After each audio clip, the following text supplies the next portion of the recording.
Yesterday, Paul in Woodinville had called and shared with all of us his experience talking to a person in Congressman Kevin McCarthy's office, the number two guy in the House of Representatives on the Republican side, which provoked a lot of people to call Congressman McCarthy's office and share their thoughts on Social Security disability being cut by the Republicans. But there's, and somebody said, well, what about Democrats? And I said, I'd seen these a couple of pieces on Daily Kos about the 35 Democrats who were working to gut Dodd-Frank. Now, to the best of my knowledge, there are no Democrats. This was a rules change in the House, and it was basically entirely Republicans. There's no Democrats voting to cut Social Security, unlike virtually all the Republicans just did in the House of Representatives. But Dodd-Frank, that's another issue. The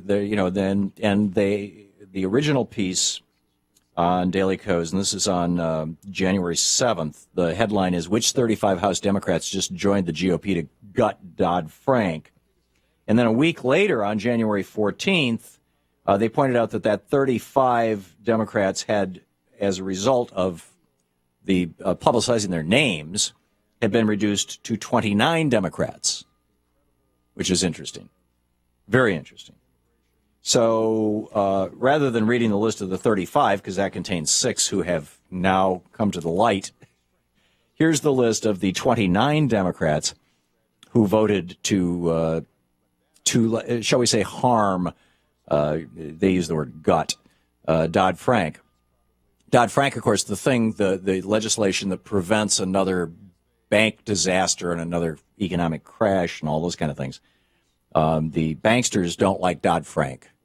So I think it's a fair guess that these are all Democratic members of the House of Representatives who are probably taking, goodly amounts of money from the banksters. And so if you hear the name of your member of Congress in this list, you may want to call them up. And by the way, the number for the switchboard at the House of Representatives and the Senate is 202-225-3121. It gets you into the main switchboard, and just tell them who you want to talk to, and they will connect you instantly. 202-225-3121. And here's the list from the Daily Kos. This is from a diary.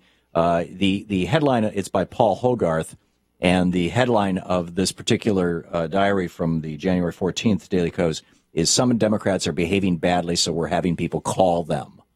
So if you're looking for the article, you can use that headline to find it. Here are the names.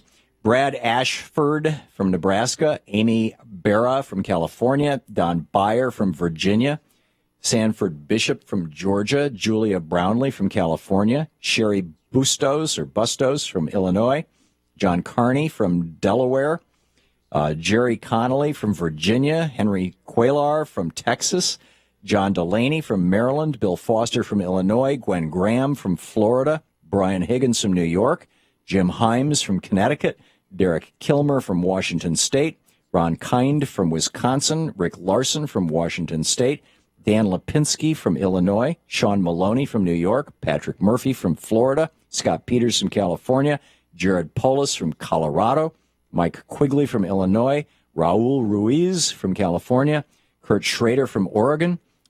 That's surprising. David Scott from Georgia, Terry Sewell from Alabama, Kirsten Sinema from Arizona. I might be mispronouncing that. And Albio Cyrus, and I'm probably mispronouncing that too, from New Jersey. And once again, we're not trying to create a circular firing squad here. When you call up your member of Congress and say, I really don't like your voting like that, or I think that you should be voting this way or whatever, the goal is not to kick them upside the head. It's to say, I support you on most of the other things that you're doing. I'd like to see you stay there, but can you please clean up your act with regard to this? Or words to that effect. Be respectful, be considerate. Try to find something, if it's your member of Congress, something that they've done that you like, and tell them about that. And then say, and by the way, why are you going against Dodd-Frank?